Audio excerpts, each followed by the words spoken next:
السلام علیکم محترم سامعین۔ عقیدہ توحید کیا ہے؟ عقیدہ توحید سے مراد اللہ تعالیٰ کو اس کی ذات صفات میں یہ واحد اور یکتا ماننا عقیدہ توحید کہلاتا ہے۔ عقیدہ توحید میں ہم اللہ کے علاوہ کسی کی عبادت نہیں کر سکتے، اللہ کے ساتھ کسی کو شریک نہیں ٹھہرا سکتے، اللہ کے علاوہ کسی اور سے دعا نہیں مانگ سکتے۔ یہ کسی اور سے دعا مانگنا اللہ تعالیٰ کے ساتھ شرک ہے، کیونکہ جب ہم کسی اور سے دعا مانگتے ہیں تو ہم یہ عقیدہ رکھتے ہیں کہ جیسے اللہ ہماری دعا قبول کرتا ہے ویسے ہی یہ شخص ہماری دعا قبول کرے گا۔ یقیناً یہ غلط ہے، یہ شرک ہے۔ اللہ تعالیٰ قرآن پاک میں واضح فرماتا ہے کہ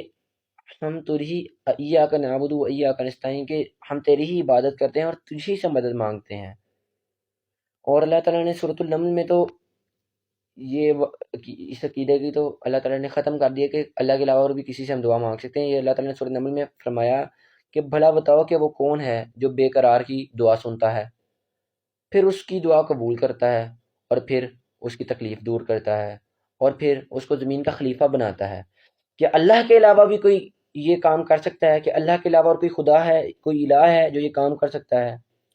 یقیناً تم بہت کم نصیحت حاصل کرتے ہو۔ اس آیت مبارکہ میں ہمیں صاف پتہ لگ گیا کہ صرف اللہ ہی ہے جو ہماری دعا قبول کرتا ہے، جو ہماری تکلیف کو دور کرتا ہے اور ہمیں عزت دیتا ہے اور ذلت دیتا ہے۔ اللہ کے علاوہ اور کوئی الہ نہیں جو ہماری جو یہ کام کر سکے۔ اور یقیناً اللہ تعالیٰ نے لوگوں کو کہا یقیناً تم بہت کم نصیحت حاصل کرتے ہو۔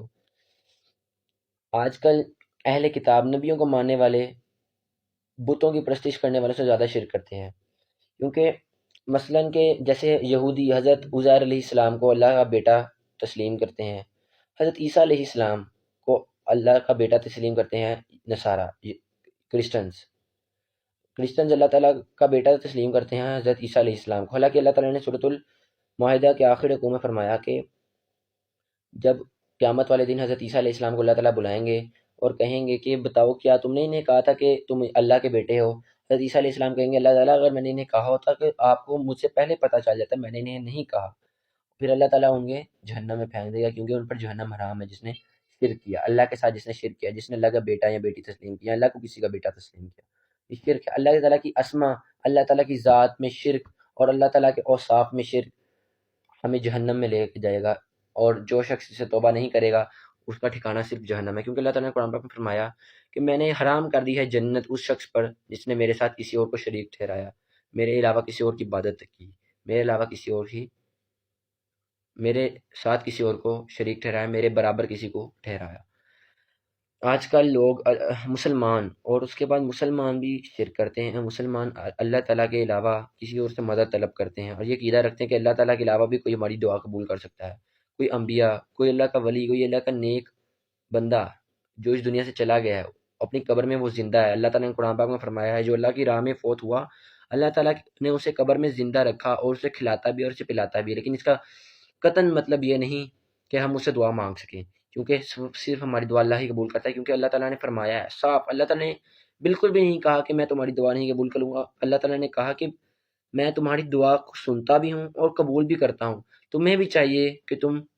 مجھ سے دعا مانگو۔ اللہ تعالیٰ نے یہ نہیں کہا کہ مجھ سے دعا مت مانگو، پہلے میرے کسی اولیاء سے مانگو، کسی میرے نیک بندے سے مانگو، کسی صوفی سے مانگو، کسی نبی سے مانگو، کسی ولی سے مانگو۔ اللہ تعالیٰ نے یہ نہیں کہا۔ اللہ تعالیٰ نے قرآن پاک میں صاف الفاظ میں فرما دیا کہ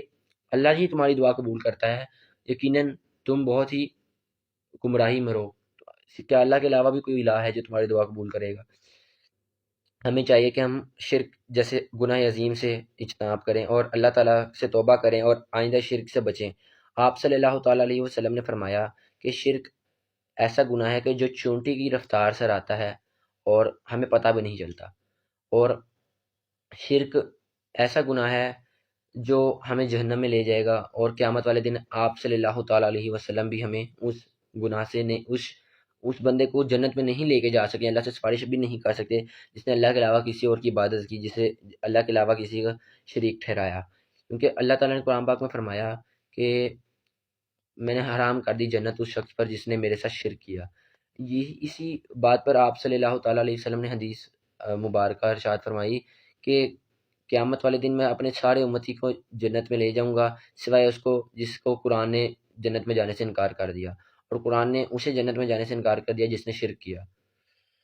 ہمیں چاہیے کہ ہم اللہ تعالیٰ کے علاوہ کسی اور کی عبادت مت کریں، اللہ ہی سے مدد مانگیں اور اللہ ہی کی عبادت کریں اور اللہ تعالیٰ سے محبت کریں اور اللہ تعالیٰ کے علاوہ کسی اور کو اللہ کا شریک مت ٹھہرائیں، تاکہ ہم جہنم جیسے دروگہ سے بچ سکیں اور اللہ تعالیٰ میں جنت جیسی دائمی نعمت نوازے جو نہ کبھی ختم ہو سکتی ہے اور پرہیزگاروں کے لیے بنی ہے، جو اللہ کے علاوہ کسی کے ساتھ شرک نہیں کرتے، اللہ کے علاوہ کسی کی عبادت نہیں کرتے۔